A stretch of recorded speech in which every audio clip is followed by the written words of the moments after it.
have lunch. You all are invited to lunch after Dr. Williams' facility downstairs. And if anybody wants to go over to Robinson Forest, you're welcome to go over and see the forest this afternoon. Dr. Williams is going to get a tour of the facilities right around Quicksand here, go up to the Wood Center, and then probably we'll meet out front to go over to the forest somewhere around 2 o'clock or so. And you're all welcome to go to the forest. And you may have to drive your own car, depending on how many people Chris has available in his vehicle, but we can try and meet out here around 2 o'clock if anybody wants to go to Robinson Park. So with that, I'll introduce Dr. Williams. Dr. David Williams is a full professor in the Department of Plant and Soil Sciences at UK. He is an agronomic research leader with a 60% research appointment. Closer to 50. Closer to 50% research appointment, an extension appointment, and he also teaches.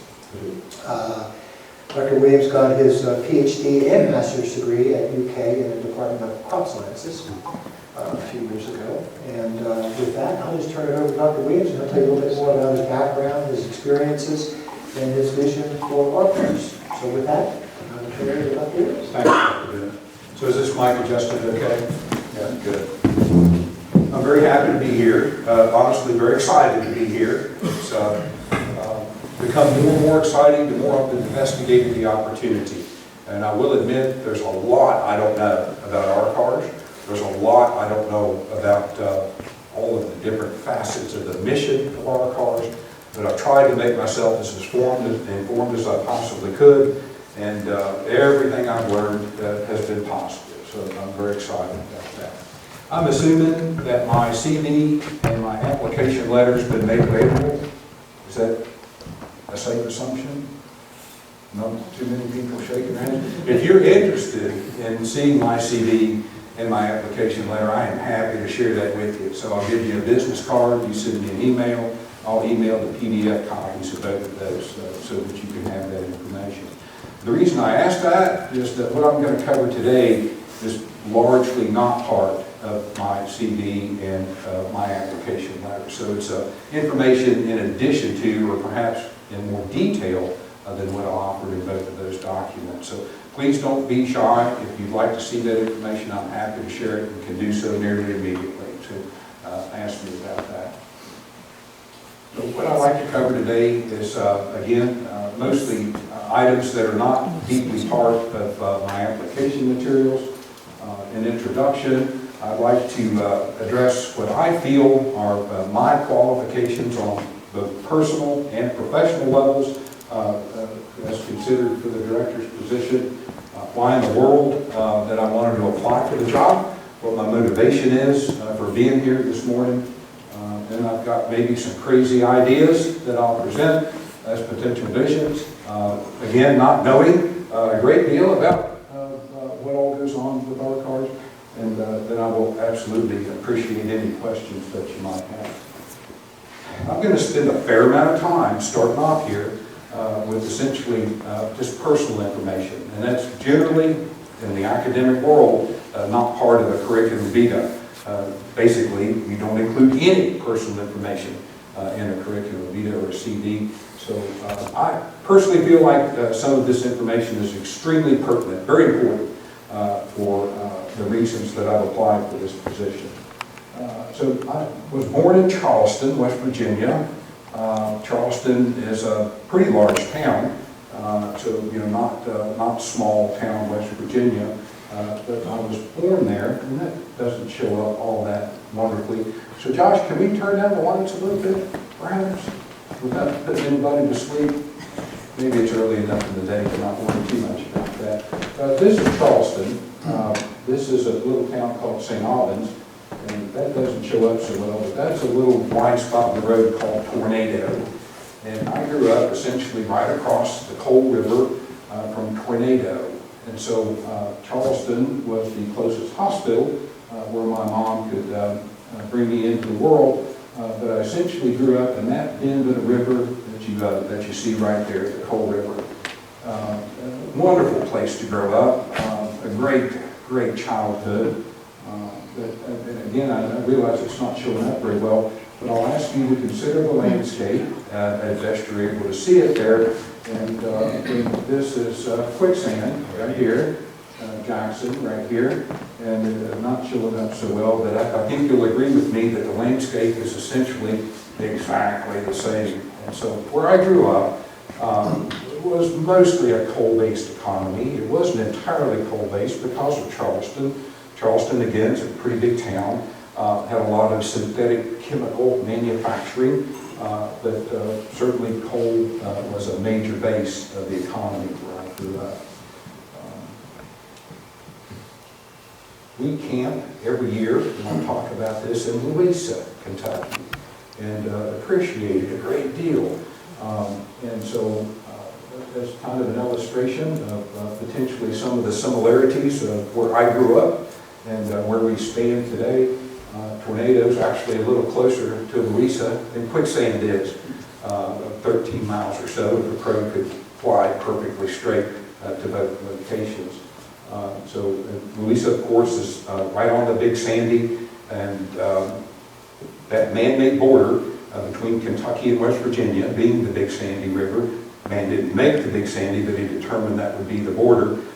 It does have an impact, so I am not standing here today saying that the culture of West Virginia is identical to the culture of Eastern Kentucky, but I will stand here and say that they are very similar. There are lots more similarities than there are differences between those cultures.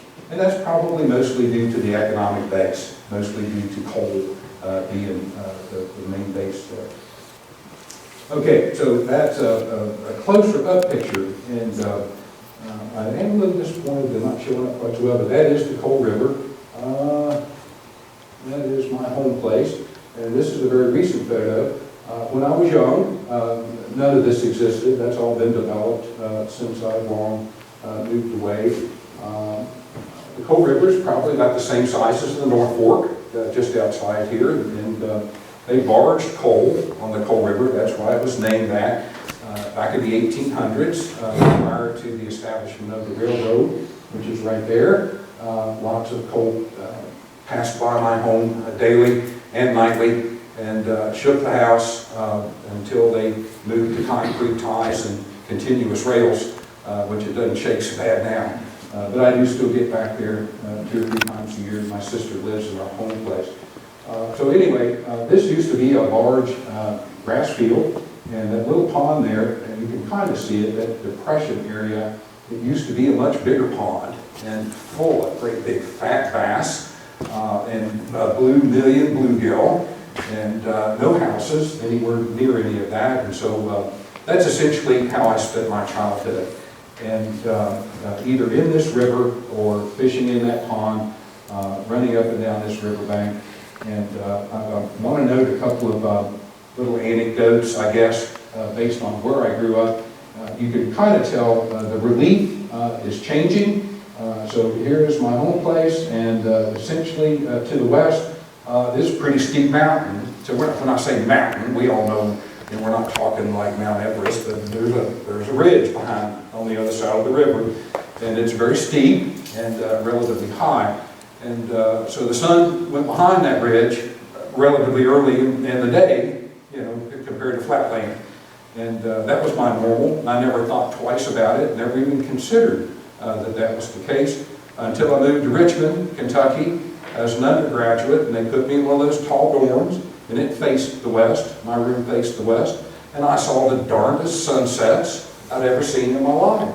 And I never ever once witnessed that where I grew up. The big orange sun on the horizon, because the horizon was I got all kinds of goading about that. Imagine an 18-year-old going on and on about a sunset among other 18-year-old boys, but it really was striking to me. And it's a function of where I grew up. It's a function of the fact that the sun went behind the hill long before it actually set over the horizon. So I remember that fondly. I guess another anecdote relative to my upbringing.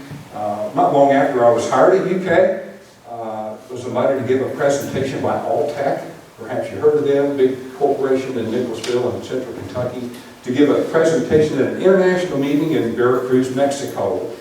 and gladly accepted that invitation, and I gave my presentation, room full of people, very nice room, and across the back of that room are interpreters. There are scientists and people from all over the globe, literally, I don't know how many there were, 6, 8, or 10 interpreters. You know, they have headphones and microphones, and so they're interpreting my presentation.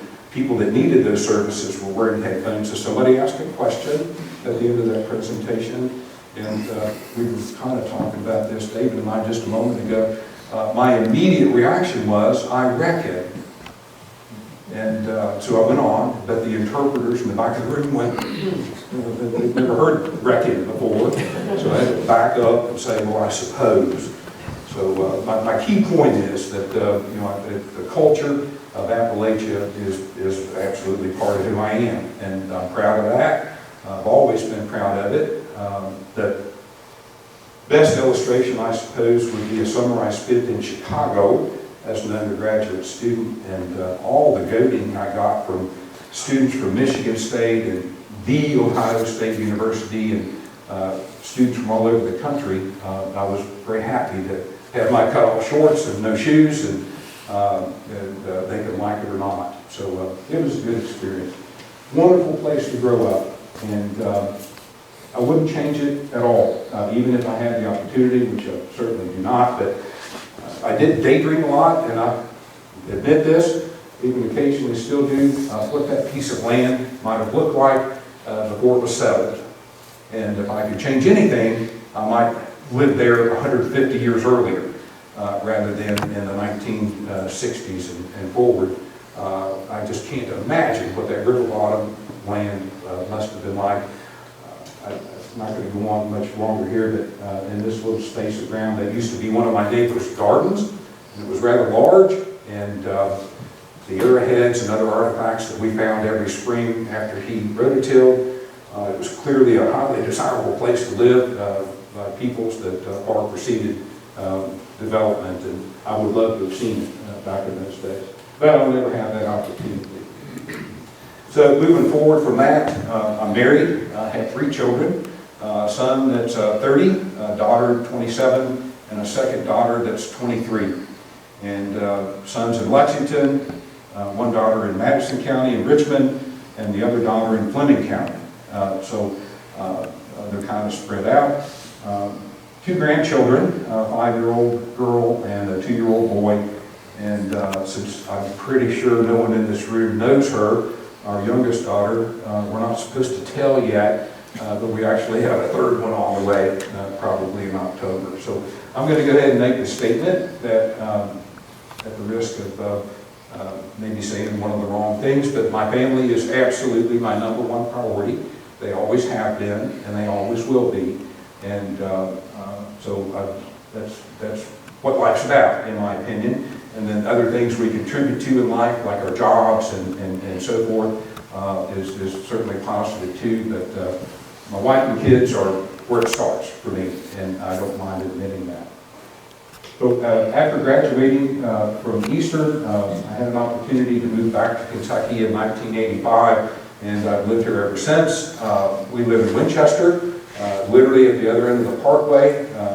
My home is less than 5 minutes from the parkway, and we moved to Winchester on purpose because of the distribution of our children, and so that we might be somewhat in the center of all of that, and be able to have easy visits with all of them, but be far enough away that they're probably not going to drop the kids off unannounced, if you want to know the truth, and that's worked out pretty good so far. So we've also, before Winchester, lived in Millersburg, or near Millersburg. Anybody know Millersburg? Yeah, good. Yeah. So far north of Bourbon County. So we had a small farm, a few cows, the property attached to my wife's parents' farm, and kind of right in the middle of her brothers, who are still to this day cow hay people. That's what they do for a living. They have no off-the-farm jobs. And so we downsized when our youngest daughter was nearly finished with her bachelor's degree, and chose Winchester because of the central location with our children. That's exactly the impetus for moving there. I have no roots in Winchester, neither does my wife, but it's worked out for us very, very well. So we're happy to be there. A little bit about hobbies. I've already mentioned my family. We're not the type of folks that stay in our children's lives, but we certainly love the opportunity to interact with them and spend time with them and their children whenever it's practical. We camp a lot. My wife and I camp a lot, multiple times, 10, 12, 15, depending on the weather, times during the summer. We'll go here in a couple of weeks. And almost always in eastern Kentucky, and I'm not saying that in a patronizing manner. It's really a little less than a conscious choice, other than, I don't know if it's feels like home for me, or however you want to phrase that, but we camp in Grayson multiple times a year. We camp in Louisa several times a year. We almost never go west. We almost always come east, and we do a lot of that. We love to travel, both broadly, Europe, whatever we can have the opportunity to do, or just road trips. We just like being on the road and traveling and seeing new stuff. My wife's an agronomist too, and so she's good at growing things like I am. So we do a fair amount of gardening, a little less because that downsizing thing, we don't have a lot of ground anymore. But we do grow some vegetables and a few more ornamental things too. And over the years, she and I have become pretty adept at do-it-yourself work, which I used to be more afraid of. I'll admit, I'm not the handiest person that ever walked the planet, but we've gotten pretty good at replacing floors and walls and plumbing and some other things, and so we do a fair amount of that together too. All right, moving on to a little bit of professional information.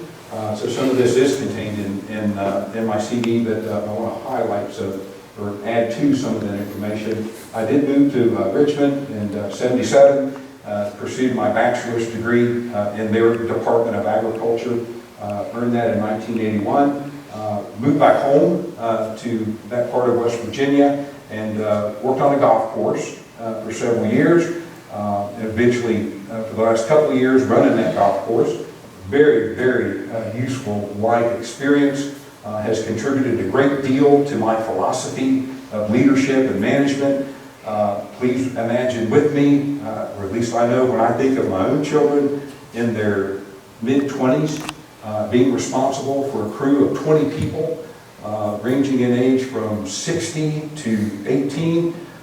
That's a very deep experience, and so I learned a lot about personnel management and different personalities at quite a young age.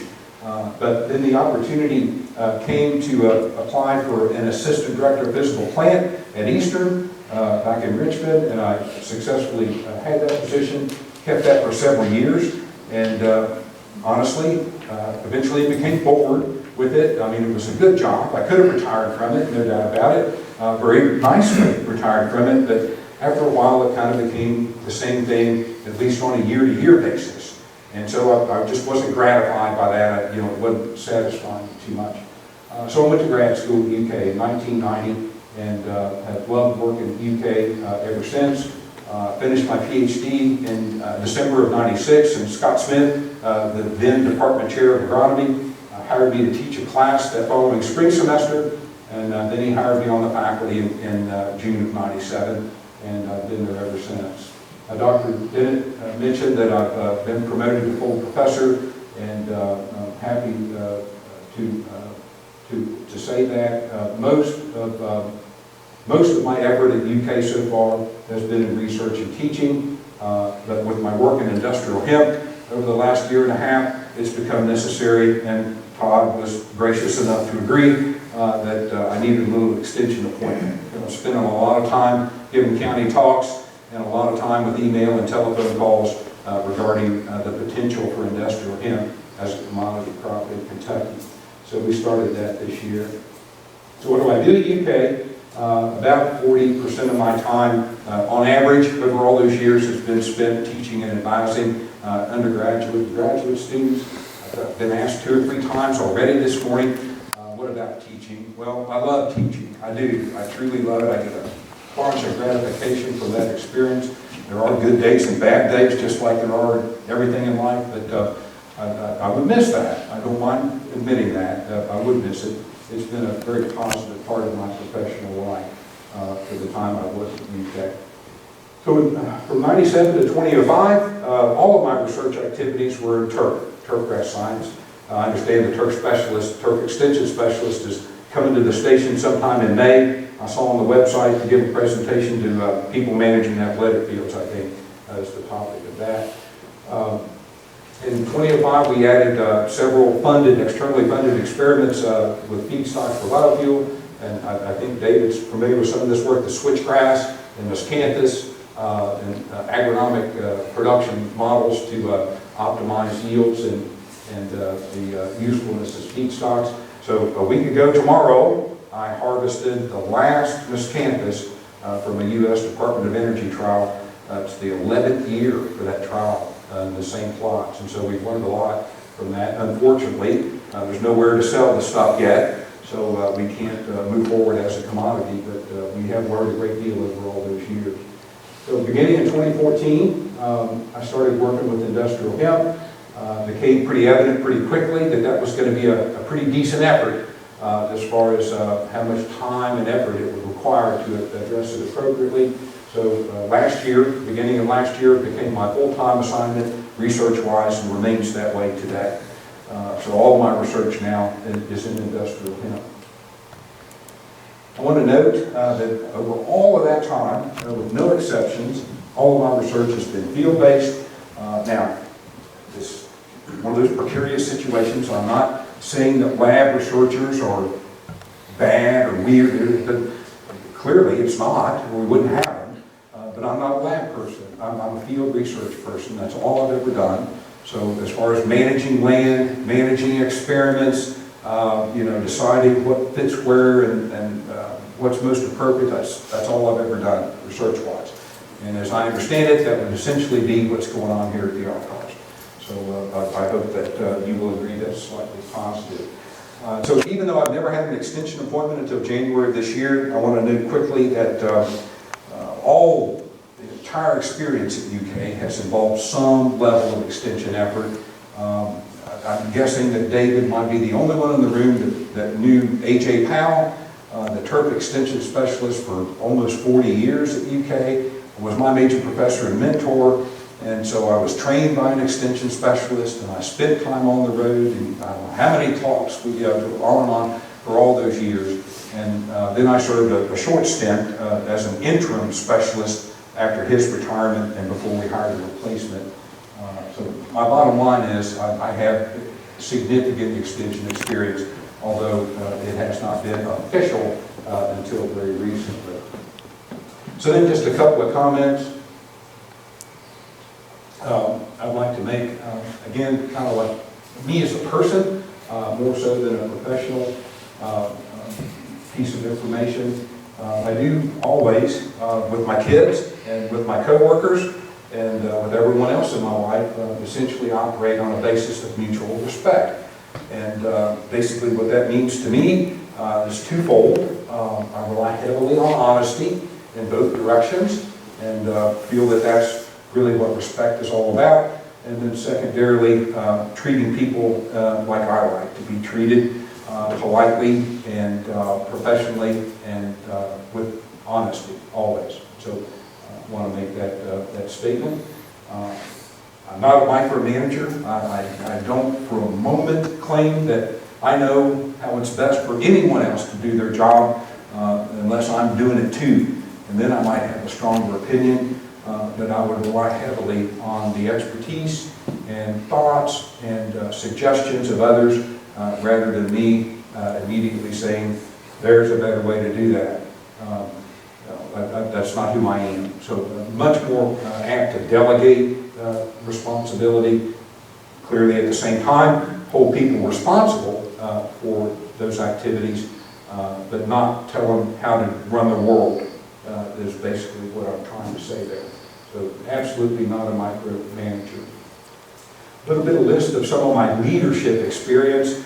At UK, I don't have direct experience as a division director or department chair, so that's limited. I really admit that. But I have served some leadership roles on national and probably more importantly, regional levels that I think are pertinent to applying for this position. The National Turfgrass Evaluation Program is a national organization, and I've had the great pleasure, it's an elected position, so it wasn't something I was appointed to, serving as the chair of that group for a little over 1 year.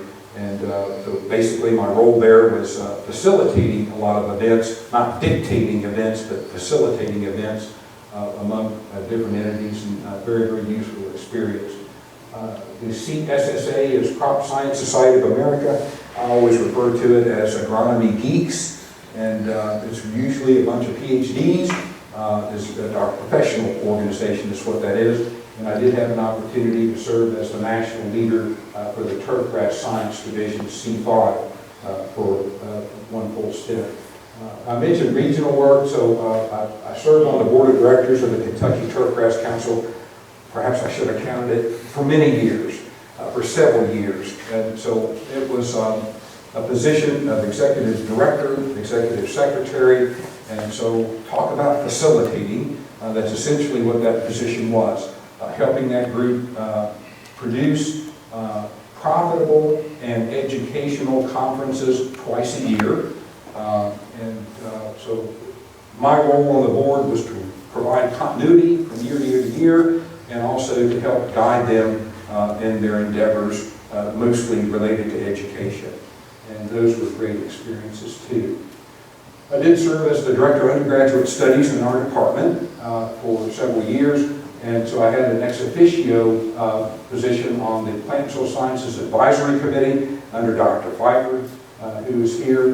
Very, very useful experience in understanding how departments are administered, departmental budgets, strategic plans, how to implement strategic plans, how to evaluate the implementation, all of the administrative stuff that's involved with both departments and units at UK. Very, very useful information. And then lastly, I put on here, I am leading an effort. If you're familiar with research support on a federal level, all of us university people have to have a national project. And that can be one of several types of projects. And so we've started a proposal so that others, including myself, could affiliate their research and industrial hemp with a national or a federal project, which would allow for some funding, some federal funding to be allocated to those efforts, which today doesn't exist. Just because Kentucky is leading the hemp effort, I found myself in a position to lead that effort on a national scale. And that's been very gratifying. But honestly, I'm going to borrow a phrase that has not escaped me yet from our dean, Dr. Cox, referring fortunately to somebody else and not me. It's like controlling smoke. And she went like this. It's like controlling smoke. And so getting a bunch of PhDs to do stuff on time from all over the country is much like that. But it's still been a pretty positive experience, and I appreciate it. Okay, so my qualifications for the job. I do feel like I have a very significant amount of experience in facilitating things, or helping different groups and different people work together towards a common goal. And even if it's not exactly the same goal, at least working, for example, with the Kentucky Turf Council. There'd be committees involved with the education component and committees involved with the profitability of an event. And so they may have conflicting interests. And so in my role, served as a facilitator to get those folks to collaborate and come to common good. And that was an annual, actually twice a year annual event. And so I have a fair amount of experience doing that. I'll allow you to evaluate my communication skills as I stand here before you today. I do have a lot of experience making presentations. Mostly trying not to say record. Depends on the audience, but I won't claim that that will never slip out. So resourceful. I added that because I've already stated I have no direct experience managing or serving as a department chair or a division director. But I have always managed budgets as part of my research efforts, and have found it necessary, I think as all of us have, especially following, say, 2008, the necessity to become resourceful. I've had payrolls to meet through staff on our research program, and frankly have been placed in positions of making very, very difficult decisions related to reductions in resources and so forth. And nobody likes that, but I have gained that experience, and I'm grateful for having gained it. And so I'm able to make those decisions, not afraid of them, don't like them, and part of the job, and I accept that and actually embrace it. So I have had to be resourceful with some of our research budgeting since the economy decided to take a downturn in 2008. Why do I want this job? Why am I applying for the job? I will admit that it's mostly personal, not so much professional. I mean, think about it, I don't have any more promotions to go. Full professor, that's where it is, that's what it's, and I'm very happy about that, proud of it. So it's really not so much a professional thing. Almost entirely based on my personality. I'm going to tell this quick anecdote, and if you know Dean Cox, you should feel, I guess, welcome to inquire with her, in case you might wonder if I'm making it up. Sometime, I don't remember the date, I'm guessing very early 2014 or perhaps late 2013, I don't remember.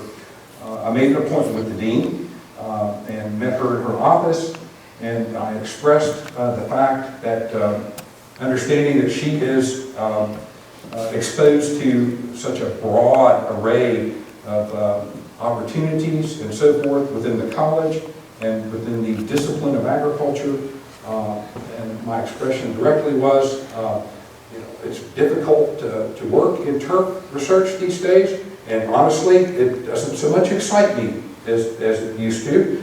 And so I'm asking you, Dean Cox, that if you become aware of opportunities within the college, I would appreciate being made aware of them as you deem appropriate. And so my motivation for that was, I could have sat in my office in plant and soil sciences.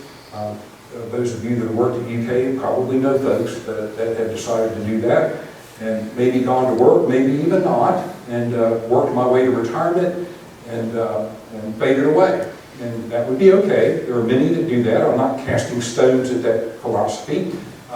It's okay that that's what you decide to do, but I'm not like that.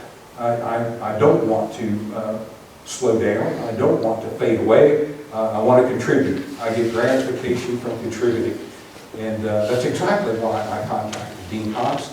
And coincidentally, whatever, just a few days after that, she said, you'll hear from Dr. Pfeiffer very soon about hemp.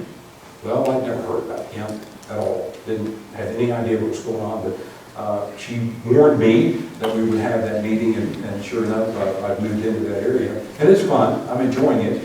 But frankly, my desire to contribute, I think, would be broader, and I hope more positive as a leader, in a leadership role, such as the director's position here at RCARS. I mean, I think we can all immediately understand the potential for impact of RCARS versus the potential for impact with the Industrial Hemp Research Program.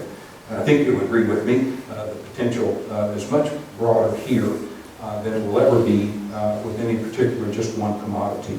So that's why I'm here. I want to contribute. I'm 8 or 10 years or some number away from retirement. I don't want to sit in my office in plant and soil sciences for the next 8 years and just slowly fade away. I want to keep going, and I want to make a difference, and I want to meet new people and work with people. That's my desire. So that's a personal thing. It's not a professional thing.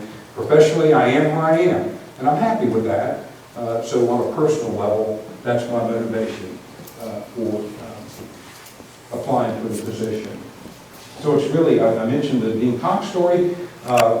It's not unlike previous experiences. I already expressed that desire to Dr. Cox, and when I did, I wasn't talking about necessarily new research activities, although I embraced what she provided, but also leadership roles. If there were leadership roles within the college that she felt I might be potentially a candidate for, so it is very similar to some of my previous experiences. Why do I think I could be a productive and positive director of the RCARS? I'll give you one analogy, and I'll hope that it is something you can understand. So, Todd, if you don't mind, I'm going to actually put you on the spot. Todd is my boss and has been for several years, but even prior to becoming chair in agronomy or plant and soil sciences, we shared, I think, experiences in undergraduate teaching. So, Todd, I'm going to ask you, I don't know what Todd's going to say here. You never know what Todd will say immediately. If you would please rate me as an undergraduate instructor on a scale of 1 to 10. 10 being couldn't ever get any better, and 1 being you really need to do something else for a living. Well, I guess fair trade. I don't ever know what I'm really going to say. Okay, I'll say 8. They've been one of our best undergraduate instructors for a long time. Gets really strong ratings from students and provides a very personal touch to his presentation to students and cares about it. Yeah. So I'll take 8 from Todd anytime. I'm very happy with that. So why do I ask that? It's important. I think I don't have any formal training in teaching. Absolutely no formal training. I've attended a couple of workshops over the years or whatever, but nobody taught me how to teach. It's fun to teach. I enjoy teaching. I get a kick out of it. I get personal gratification out of it. And so I'll take 8 out of 10 anytime from Todd. That's good. And I guess I would take 8 out of 10 from Dr. Bennett as the RCARS director as well. So what my proposal is that even though I don't have direct training in being a division director or direct training as a department chair, my motivation to contribute to you and your efforts and the mission of the RCARS is not unlike the gratification I get from teaching at UK. And when it's fun, when you enjoy what you do, it's not very hard to be good at it. It's really not. So I don't want to sound like I'm bragging, but it's fun to teach. I enjoy it. There are bad days, but generally speaking, I really enjoy it. And that's exactly what I envision a similar situation as the director here at the RCARS. So that pretty much speaks to my motivation. I'm going to finish up with a few slides then about my visions. And I want to preface this with 2 things. Number 1, my knowledge of direct, ongoing, or even some historical activities is kind of limited. And I did try hard as I'm able, to read what I could and learn what I could about what RCARS is, has been, and wants to be. But I don't know everything. I don't know everything about RCARS and where it's been and where it's going. I'm anxious to learn more. So I'm going to start with the very basic premise that we would build on our strengths. What are UK's strengths? The 3 prongs of the mission, right? Instruction, extension, and research. And we would, I think, take advantage of our strengths as a group at RCARS, and again, potentially maybe expanding the individuals involved as a group, and just make the best of the strengths that UK collectively has to offer. So that's a no-brainer, right? I mean, that's not insightful or creative, that I think it needs to be stated. Current culture and opportunities. I'm going to talk more about that in just a minute. But on-campus, regional, and statewide, national relationships, I'll expand on that just a little bit more too. Not going to read that, you don't need to either. It's simply from the RCARS website. So that is the mission statement as it stands today for RCARS. And I put it there to illustrate that we consider one or several of what I would call the affiliated groups or agencies. There are several in Appalachia that have identical or very nearly identical mission statements or program goals to the RCARS. Almost exactly the same. Now, not fully, again, that's hard to read. I don't necessarily see a role for RCARS in expanding broadband in eastern Kentucky. So I'm not saying that these are exact. But when you consider agriculture, community, regional foods, and natural resources, that is exactly what RCARS is about. So you can see this is from the SOAR group. There are other multiple examples of this. And so we're not alone in this work, right? There are lots of people that are trying to contribute to exactly the same thing that the RCARS is trying to contribute to. This is from the ARC website. Again, we're not talking so much about having a giant impact on roads and airports, although perhaps we could contribute to those discussions at some level, but we're not going to be building them, and we're not going to be funding them. But many of these others are exactly what the RCARS is about, and I guess always has been at some level.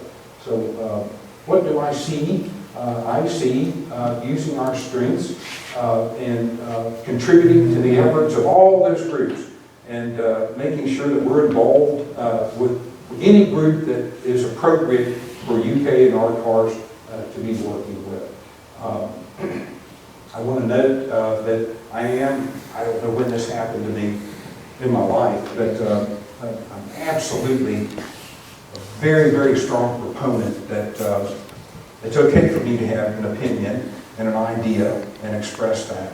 But I've learned a long time ago, it is not necessarily the best idea, or not necessarily, the absolute direction we should go. So I am a strong proponent of many ideas and diverse ideas, and then considering as a group, or perhaps on my own if I'm placed in that position, where is the most appropriate direction to go.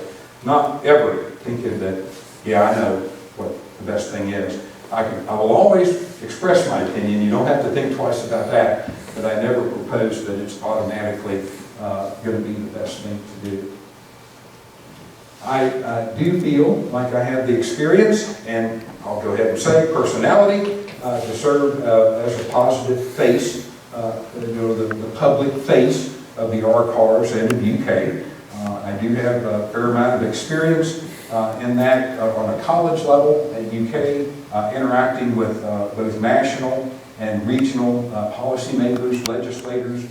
I have an excellent relationship with the Kentucky Department of Agriculture, only through my work in industrial hemp. That's a very popular thing to be working on these days. And so that relationship has evolved rapidly and deeply as a result of my work in hemp. Even to the level of the commissioner. Very odd, I've given all these county talks, and sure enough, he's standing in the back of the room at many of these county talks, all over central and northern Kentucky. And he's there to learn. He's not shaking hands, he's not looking for votes. Before he was running for commissioner, he doesn't say a word, just stands in the back of the room. And I don't know, he did that 4, 5, or 6 times, different county talks. And so he was interested in it. And so over time, he and I have established a pretty good relationship. And again, that's not always because of David Williams, as much or more because of him, but I found it to be very beneficial. And so my bottom line is, I do feel like I have the skills and the personality to represent the RCARS. So leveraging existing and facilitating maybe new relationships. I know several of the chairs in the affiliated departments with RCARS. I met Dr. Baker recently, but as far as I can tell, we're kind of on the same page in most of our thoughts and theories. And so those are the relationships I'm talking about facilitating. And then above that, of course, even with Dr. Bennett and others. Again, I feel like I have a good personality and certainly a skill set to take full advantage of those opportunities. And then the last thing on there, I do want to note, as I've already mentioned, I am a big proponent of asking others' opinions and others' thoughts. And I just don't, for a minute, think that I know what the right thing to do is in all cases. Maybe I learned that as a parent. I don't remember exactly what happened to me, but it's certainly a big part of who I am. I just do not assume, and I'm a big, strong proponent of asking others what they think. So I see the role basically first as an advocate for the RCARS, as the guy or person that's out front advocating not only with people like Dr. Bennett or perhaps policymakers, but also the affiliated organizations across Appalachia. What can we do? How can we work together? Advocating what RCARS has to offer, and then always listening to what maybe RCARS could do better. But always serving as an advocate for our mission.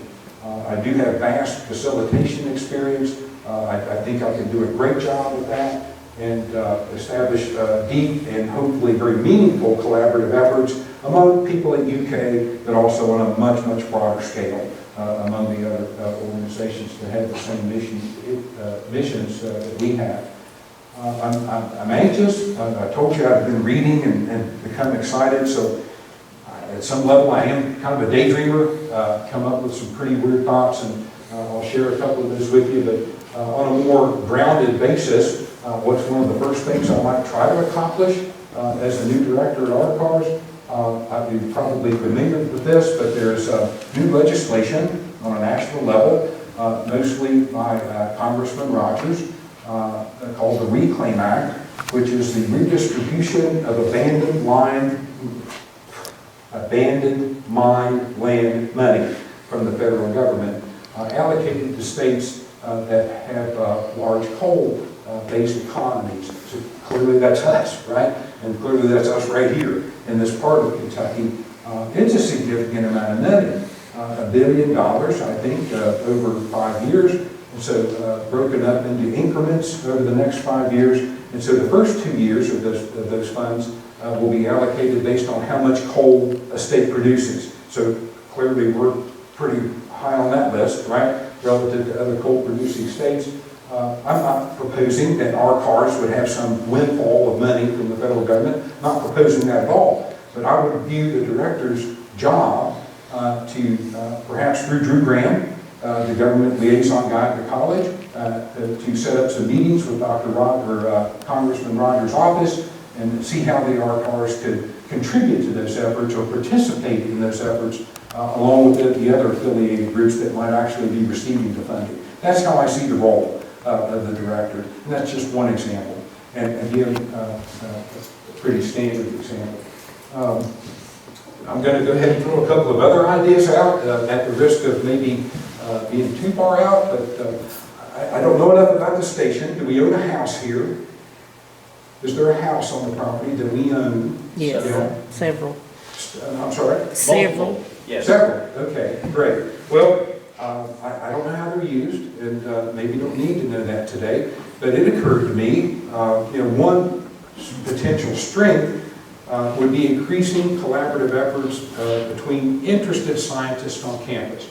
So I'm making up a scenario, okay? Not proposing that this is what it ought to be, just making this up. But if we had housing on station here, a 3-bedroom home, modest but nice, whether it's an existing structure or perhaps investing 150 grand or whatever in constructing a new home, whatever needs to be done. And then perhaps offering a request for proposals for sabbatical leaves. And we could provide the housing. So again, I'm making this up.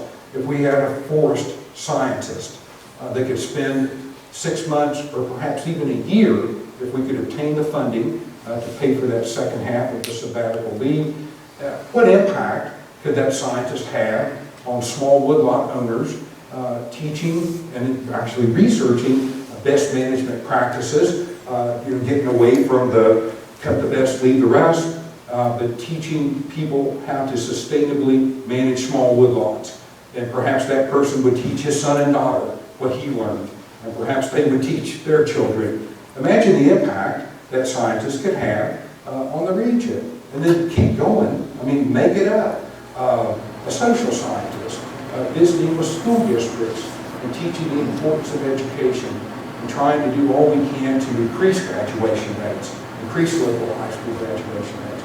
You can visit a lot of people. So again, just daydreaming, could RCARS participate in that? Could we, as an advisory committee, place a request for proposals for those type sabbatical leaves in many different disciplines? And over the next 10 years, I'm thinking maybe have a really positive impact in more than one area of our mission. So again, daydreaming, making that up. A couple of other quick ideas. Again, we can't know, but I'm offering any idea is essentially worthy of consideration. Grass-fed beef. Does anybody buy grass-fed beef? Nobody in the room? Well, I noticed that the RGA doesn't carry it. but they definitely carry it in town, in Lexington, and even in Winchester. So it's 50% more expensive than beef that's been finished on grain. 50% more expensive. I understand there are infrastructure issues, that this is not a perfect model. I understand that. But who's in a better position to finish cattle on grass? I think we have a fair amount of land in this part of the state that might be dedicated to an effort like that.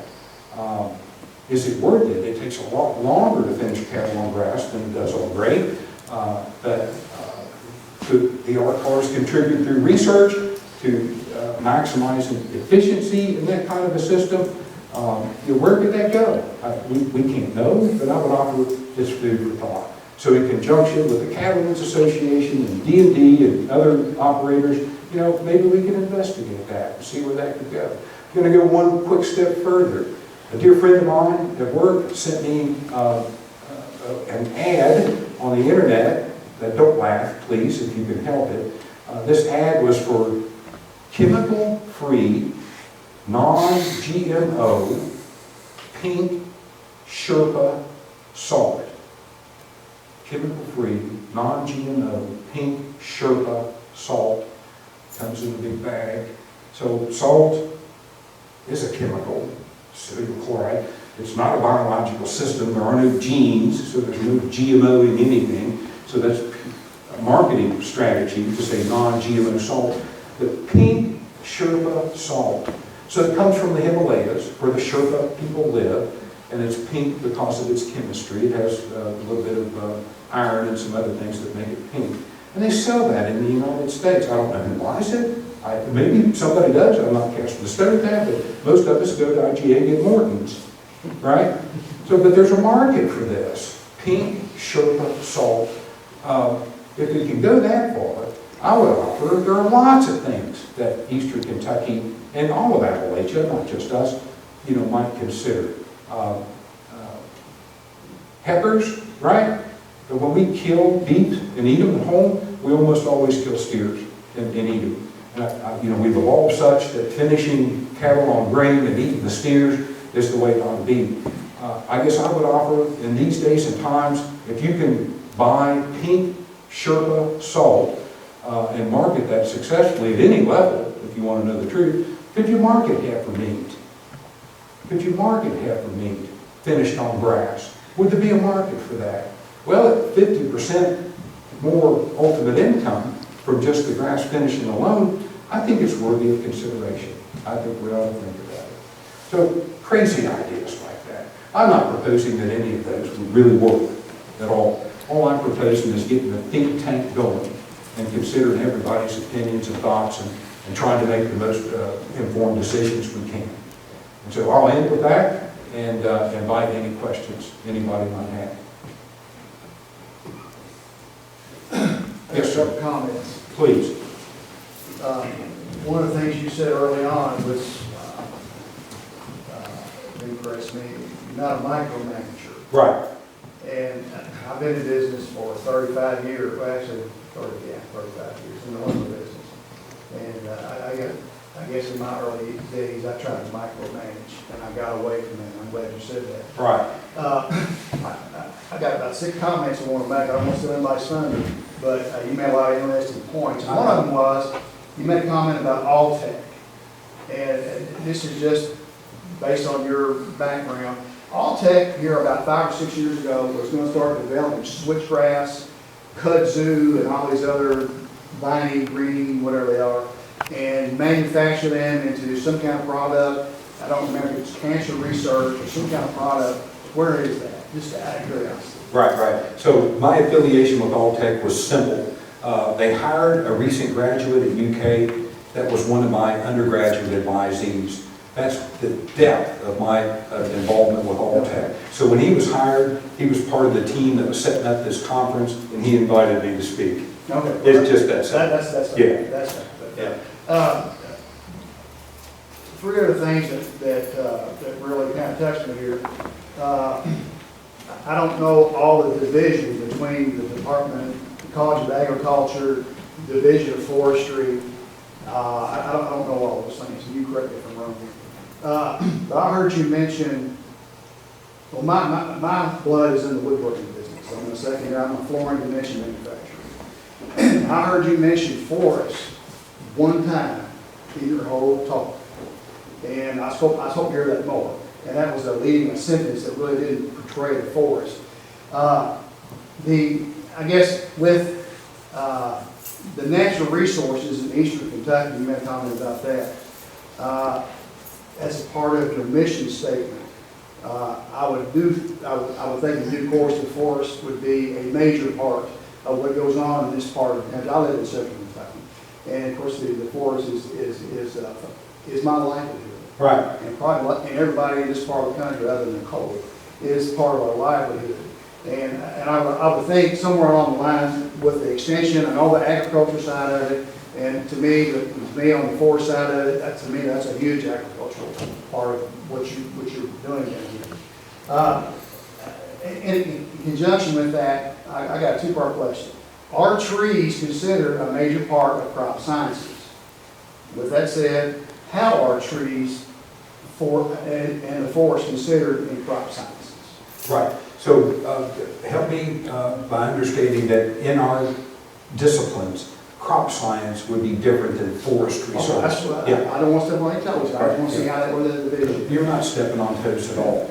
And how are trees, I've tried to inform myself, at least at a very, very basic level, and I admit it's basic, but I mean, clearly forestry is the major economic driver to coal, second to coal. 8.3 billion, I think Dr. Skinner published, potentially another 2 billion in secondary harvest of poor trees and poorly managed stands. So it's way more than anything else in agriculture is even going to come close to. Why didn't I talk about forestry? I did, but in a roundabout way. I do not propose for a moment that as the director of RCARS, I have the expertise or experience to manage forestry research. I would collaborate and facilitate efforts with Dr. Baker and Dr. Baker's faculty. That would be my role. That's how I view the director's role. I don't for a minute stand here and think that I'm any kind of an expert on forestry or that industry. So that's how I view the role. Oh, that's fine. Yeah. Okay. I guess, and the last thing that in your vision, you made a comment, leverage existing and facilitate forthcoming relationships with appropriate entities to forward the mission of the station. Yes. Okay. I guess my main thrust with that is with the Wood Center. I've been to the Wood Center, I've been to this facility 10 or 12 times over the last 20 or 30 years, and a lot of the guys that work in our company, they've been down here. And I guess my main pitch would be that the Wood Center plays such a vital role in the secondary industry in the state that I don't want anything to jeopardize that, because that's an awful broad brush. But it's been, our company's been there since 1885. And we haven't been here since 1885, of course. But it's been a wonderful ride for us to be able to call Bobby Ammerman or Carol Factor when he was here and ask a question and get something done. And I hope you continue that if you're selected or elected, however that works, the job. Right. But I want to facilitate and keep your existing, the Wood Center, I want to keep that in your vision. It is. But admitting, I'm being very selfish here, I hope you know. well, that's okay. I want. Right. So you're advocating, Yeah, right? exactly. And so when I leave here, if I'm director, I'm advocating for RCARS, and I'm going to be selfish, right? I'm going to serve the same role you're serving on a broader scale. So again, I've already admitted that I am not fully aware of all of the activities ongoing, future, past, current, here at RCARS. I understand the basic premise of the Wood Center. I do. I mentioned to the committee this morning, my wife's oldest brother is a graduate of the center from back in the early 70s, no less. So he's a farmer, so he hasn't taken advantage of those skills. But anyway, I view the role of the director, again, as an advocate and a facilitator. I do not claim to stand here in front of you today and know exactly what the best direction for the center is. But through collaborative efforts, we talked about possibly Lee's College or Hazard Community College in Jackson has an instructor there. So collaborating as a group and moving forward in the best direction for the center. So that sounds like a bunch of political balloons. No, it doesn't. But really, the bottom line is, it's not appropriate for me to stand here and tell you that I know what's the best answer, when I don't. I don't. But I do know people that can contribute to that conversation, and I'm happy and anxious to facilitate. Yeah, well, I'm glad you mentioned also the Harrison Community College, those people as well. What a broad compass that is, to keep all that together. Right. That's what it means. That's my thinking. Yes. I appreciate it. Thank you. Good, thank you. I like your thought. Thank you. Well, I appreciate it. Any other thoughts or questions? Or please don't be shy. You won't bother me at all. I'm open for anything. Yes, sir. The Division of Forestry, we utilize the facility that Boston Forest, which I think would be one of us. But keep in mind that over the years, since I'm a UK grad and from Eastern Kentucky, and we had our summer camp there with the forestry program, which was very beneficial to me. But since that time, I went back several times to either assist or the Division of Forestry ourselves having training programs, and also assist with woodland owners. As far as the Division of Forestry, me personally, it's very important to keep those facilities going as well. As if you are, the person that ends up getting that position, that would be very important for the division and you personally. So again, based on what I know, which is limited, and I did that, I agree with you completely. In brief, not deep conversations with Dr. Baker, that's a no-brainer. And I don't mean to sound elementary, but the economic impact of forestry on all of Kentucky, and particularly Eastern Kentucky, it's phenomenal.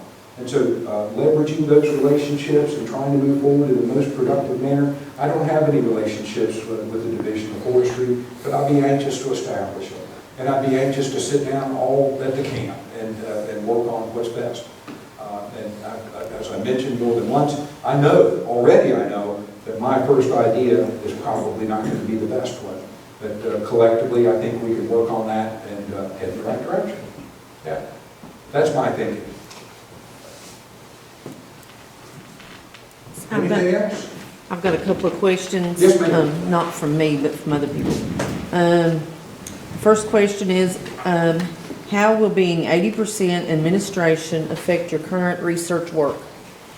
I'm not sure I would be 80% administration. Dr. Bennett and I would have to work that out. I guess my initial thought is that, at least for the first year, I might ask Dr. Bennett to consider a 100% administrative appointment so that I can devote all of my energy to learning about RCARS, learning about the other affiliated organizations, and doing my best to move forward in those areas, and not be trying to spread my time too thinly. To go further than that, I definitely imagine assuming a role in extension, and extension always has a research component, so basic applied field research, but also involved with normal extension activities with the RCARS too. What percentage that would ultimately become, it's hard for me to say today, but certainly 20% and potentially something else. Okay. And then I have, do you plan on living close? If not, how do you plan on handling emergency situations that arise? I'm sorry, I didn't understand that. I'm going to walk closer to you. Do you plan on living close to RCARS? If not, how do you plan on handling emergency situations that arise? Well, I hope there aren't too many emergency situations that arise. I plan on staying in Winchester, and I say that with great confidence, and that's because my family is my #1 priority, and that will never change. No matter what I do for a living, that will never change. So it takes me, I've been here 3 times recently, and it takes me about 15 more minutes to drive from my front door to the RCARS bridge than it does to drive from my front door to the parking lot on campus where my office is. It's many more miles to the RCARS, but there aren't near as many red lights. And I wouldn't miss those red lights, to be honest with you. So it's more miles, but about the same time. I have an old motorcycle. So if I ended up working here for most of the year, I'd probably ride my bike to work. And it's very efficient and frankly a lot more fun than any car I own. So emergency situations, we have an empty nest, you already know that. So we don't have soccer games or any of that stuff, and I'll work as hard as I need to, and I do that now. We spend long days at the farm, and some long days at the office, and some days are not so long, and that's exactly what I will continue to do. If I need to be here, I'll hop in a car and be over here. Yeah. Okay, thank you. Yes, ma'am. At the beginning of your presentation, you were talking about how you often wish that you could go back home and see what that was like years before it was built. And I identify with that because from my desk, we have the most beautiful view of RCARS. And I sometimes find myself thinking, I wish I could have seen this place in its heyday. Right. And then I think, why should I wish and long for something that we can change the heyday, we can make the heyday now. So we have the most beautiful campus here. We have people that are willing to work, and I think we have more resources now that we can make this place a viable place with research plots that people can come and gain knowledge and education from us. Is that something that you would think would fit into your vision? That's exactly what I tried to express. So perhaps I didn't do as good a job as I hoped to. Yes, those are contributions that I want to make. And as the facilitator of those efforts, I'm not responsible fully for any of them individually, but I'm responsible for all of them collectively. And I honestly think that I'm in a great position to move forward in exactly that stuff. And if I could digress or step back just a minute, it was never my desire to see that river bottom in any other. When I could read, right, I read Simon Kenton, and as he came into the Cumberland Gap and then across the Ohio thing. So we could just daydreaming about how cool, how beautiful this bottom, I'm quite sure too, this river bottom, and that one would have been prior to any. Yeah, it's just a daydream. But I could identify with that because that's how I feel about this place. Right. But I would like to see, let the heyday be an hour. Let us have a contribution to make this a heyday. Right. That people look back and want. Yeah, so I would rely on you to help make that happen. I don't see my role as saying, you go do this. Just because I think it's no, that's not it. I see it as us collectively trying to make that happen. And I'm not afraid of decisions. I've made some horrible decisions, and I've made some good decisions. I'm not perfect, I'm only human, and I'm not afraid of them. And but I think collectively, the group can move forward. That's what I see my group. You're welcome.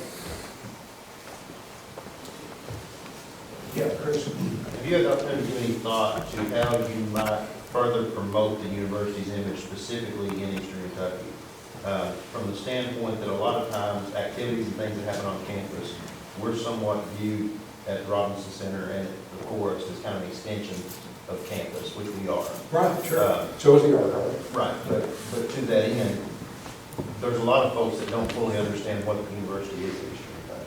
So what would be your thoughts on how we could further that reach to better educate Eastern Kentucky about what the presence is and what we can offer? Well, so if I were selected as director, I would ask you to give me a few months, at least, to get my feet on the ground. Part of my efforts, I'm guessing a large part of my efforts, would be outreach.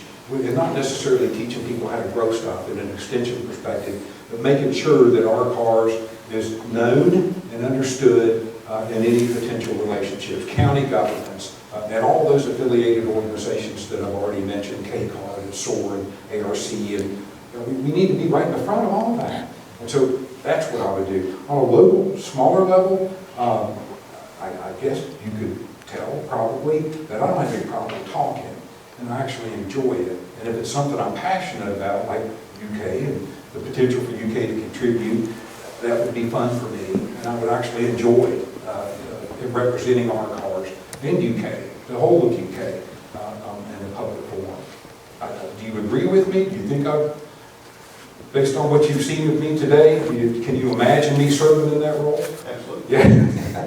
I don't have any problem talking, and sometimes that's good, and sometimes less so. But thank you. Somebody else? Yeah. You mentioned Lee's College campus and Hazard Community and Technical College. Well, that happens to be where I'm from. Okay. We had a relationship with RCARS and specifically the Robinson Forest when we had the 2-year program that was basically jointly run between us.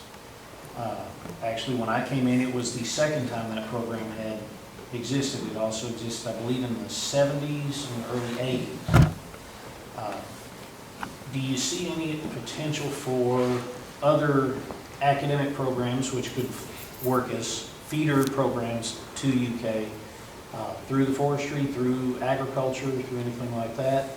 And how do you think we might be able to go about pursuing something like that? Right. So we had a conversation similar to that in a meeting when I first got here this morning. So let me make one general blanket statement. I'm not a big proponent, and some might not agree with this, but I'm not a big proponent of having programs and running students through them unless there is a serious potential ultimate benefit for those students. In other words, they can find a good job when they get finished. Having a program and populating with people is probably not hard to do. And I can probably promote that program and populate it pretty quickly. But if they can't find jobs at the other end, it's hard for me to support that. So my answer is, I think we would all have to sit down and figure that out. And where the secondary part of the industry is going to go. And can we train people for positive, productive careers? If that's the case, then by all means, we need to move forward with it. Absolutely. But to do it just to be, so we could write it down on a report to Dr. Bennett, hey, we have this program and 40 students in it. You know, if those kids aren't finding jobs, then it's hard for me to think in that direction. Does that answer your question? So do you feel that,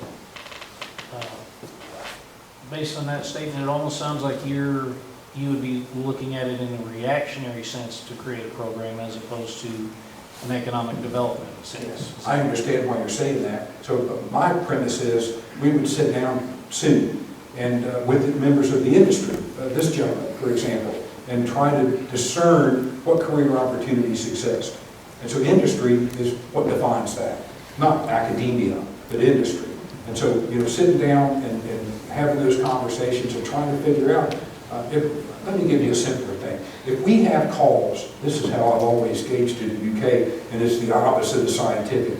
How many calls do I get from industry people for new graduates? Hey, I've got a job. I need, if you have any new graduates, please ask them to apply. When those start declining, that's an issue. So where is that part of the forestry industry today? I can't answer that, I don't know. But we could collectively address it, and really, those guys are the most important part of that conversation. If they have jobs that they can't fill, then we need to react to that. That's what we're good at. That's what we do, and we should definitely react to that. But I can't know today if that's the case or not yet.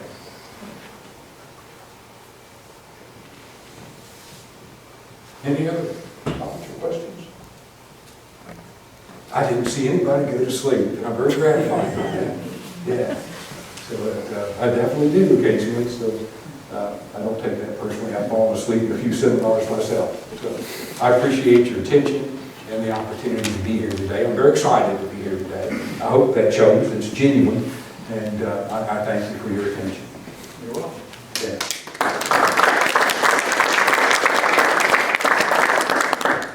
I'll just make a few final comments. Again, please join us for lunch downstairs. Also, our second candidate will be giving a seminar tomorrow, a little bit earlier than today. Tom Keene's seminar will be at 10 o'clock tomorrow, so we hope you can come for that. I also would really appreciate and welcome your comments and feedback about David's presentation, or just any general comments at all about the future of RCARS, your opinions, questions, or anything else that we can answer. You can send those to me. I think I sent a message to all of you, so you should have my contact information. If you don't want to put it in writing, you can call me and tell me. Bob House is the chair of our search committee. You can also send those to Bob. We really do welcome your comments and feedbacks, and opinion. So we very much appreciate that. And finally, I want to thank Jackie Allen for organizing this, planning the meal and everything. Very, very much appreciate all of the help that Jackie provided. So with that, thanks again for coming.